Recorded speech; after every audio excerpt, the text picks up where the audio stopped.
Olá, somos um grupo de estudantes de pedagogia da Unicid. Esse vídeo faz parte de uma sequência de seminários propostos na disciplina de Psicologia da Educação, ministrada pelo professor Dr. Marcelo César. A finalidade deste vídeo é dar a você uma visão geral da abordagem de Carl Rogers ao ensino e à aprendizagem. As ideias do norte-americano Carl Rogers para a educação são uma extensão da teoria que desenvolveu como psicólogo. A corrente de Rogers ficou conhecida como humanista, porque considera primordialmente o estudante como pessoa. Essa abordagem se baseia numa visão otimista do homem. O importante é a autorrealização da pessoa. Ou seja, para Rogers, o ensino deve facilitar a autorrealização e o crescimento pessoal. Vamos conhecer um pouco da premissa básica da psicologia rogeriana. Todos os seres humanos, na visão de Rogers, têm uma tendência natural para crescer em uma direção que engrandeça a sua existência. Essa é uma premissa básica da psicologia rogeriana. Então, ele considera que é papel do terapeuta, assim como do professor, prover uma atmosfera de compreensão e aceitação, na qual o estudante pode se expressar abertamente. Nesse processo, a tarefa do terapeuta ou do professor é ajudar o indivíduo a mobilizar as suas tendências intrínsecas em direção à compreensão de si mesmo e ao crescimento pessoal. Vejamos os princípios de aprendizagem propostos por Rogers, que ele nomeia de aprendizagem significante, a qual ocorre quando a matéria de ensino é percebida pelo aluno relevante para os seus próprios objetivos. O conteúdo da aprendizagem, embora significativo, fica num plano secundário. Assim, um curso termina com sucesso não quando os alunos aprenderam tudo o que precisam saber, mas quando fizeram um processo significativo na aprendizagem de como aprender o que querem saber. A atmosfera afetiva do ambiente escolar pode favorecer ou dificultar a aprendizagem. A criatividade desabrocha em uma atmosfera de liberdade. Neste clima de promoção do crescimento, a aprendizagem tende a ser mais profunda, processar-se mais rapidamente e ser mais penetrante na vida e no comportamento dos alunos do que a aprendizagem realizada na sala de aula tradicional. Isso se dá porque a direção é autoescolhida, a aprendizagem é autoiniciada e as pessoas estão empenhadas no processo de uma forma global, com sentimentos e paixões tanto quanto o intelecto. Rogers considera que quando o ambiente é severo, hostil e agressivamente crítico, o estudante teme a censura e sua capacidade de percepção diminui por conta da ansiedade, comprometendo a aprendizagem, a produção intelectual e a criatividade. E, como consequência, o estudante perde a autoconfiança e passa a descrer no seu próprio valor. A aprendizagem é facilitada quando o aluno participa responsavelmente do processo de aprendizagem. A autonomia e a autodisciplina são encorajados pelo facilitador da aprendizagem e é reconhecida e aceita pelos alunos como de sua responsabilidade. A autodisciplina substitui a disciplina externa. A avaliação da extensão e do significado da aprendizagem de cada aluno é feito primordialmente pelo próprio aluno, embora as autoavaliações possam ser influenciadas e enriquecidas por um feedback cuidadoso de outros membros do grupo ou do facilitador. Facilitação de aprendizagem não é, na perspectiva de Rogers, sinônimo de ensino no sentido usual.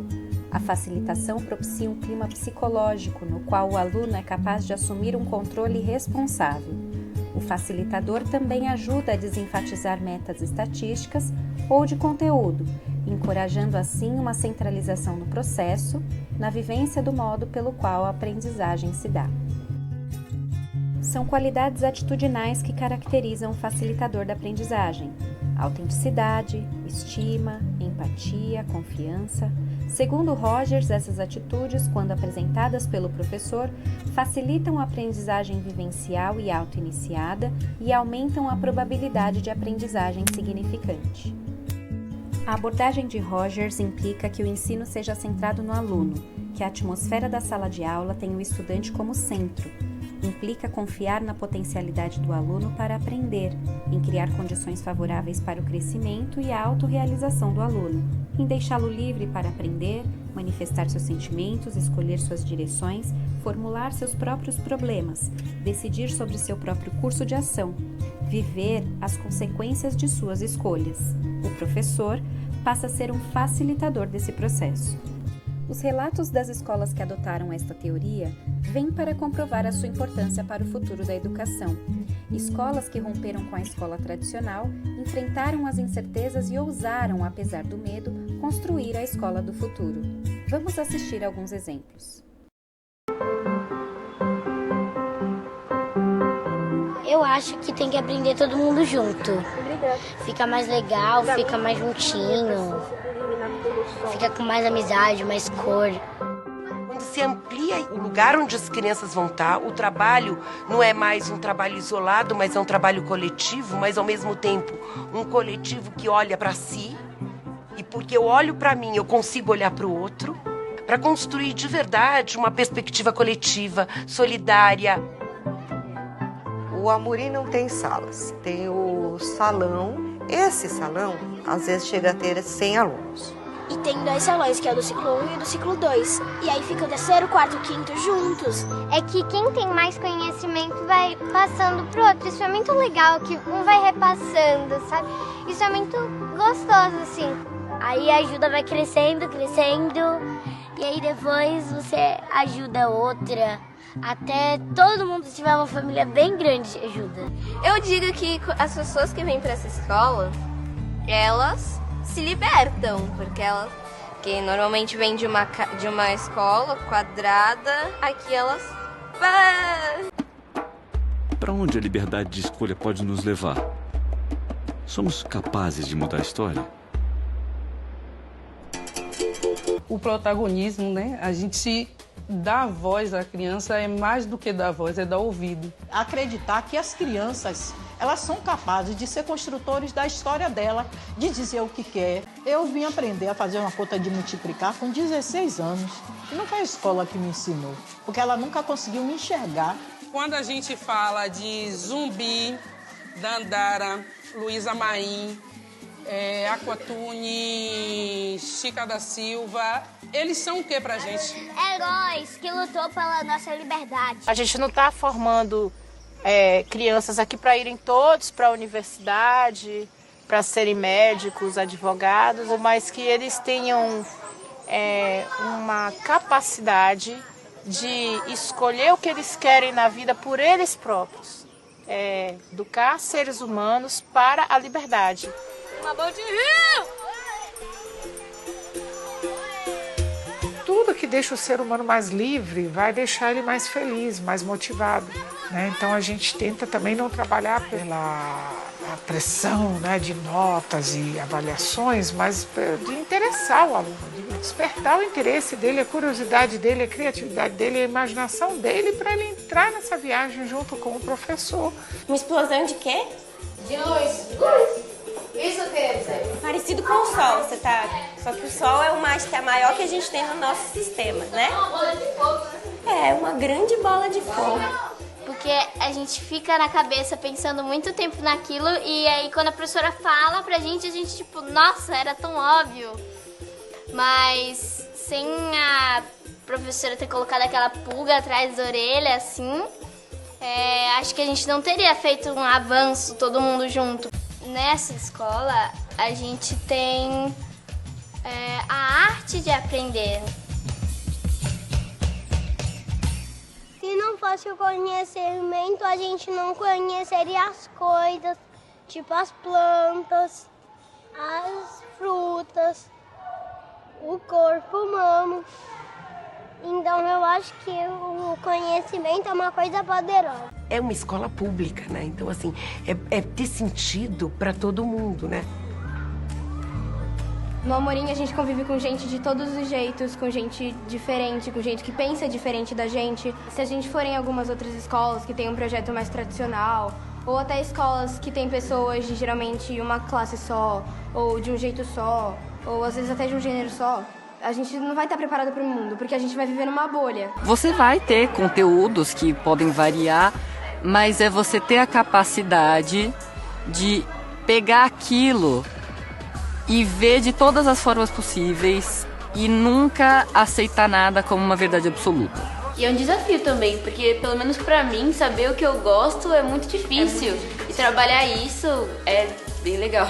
Eu acho muito melhor estudar em uma escola assim, que deixam fazer de vários jeitos para mim ir aprendendo aos poucos do jeito certo, do que eu fazer direto do jeito certo e não fazer direito. Cada um tem o seu jeito.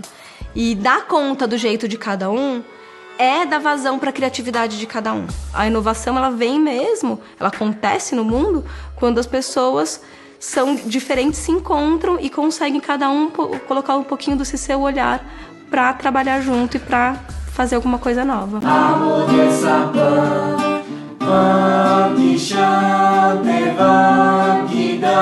São como flores, assim, sabe? É um lindo jardim, é uma primavera imensa que acontece, assim. E eu me sinto parte disso, porque eu broto junto com eles. Há muito tempo, as escolas técnicas, elas se tornaram não só técnicas, mas tecnicistas. Aprenda a apertar o botão, aprenda a apertar um parafuso, mas não pense sobre o parafuso e não pense por que você está apertando aquele parafuso. O que nós propomos é uma mudança no currículo. Você tem disciplinas.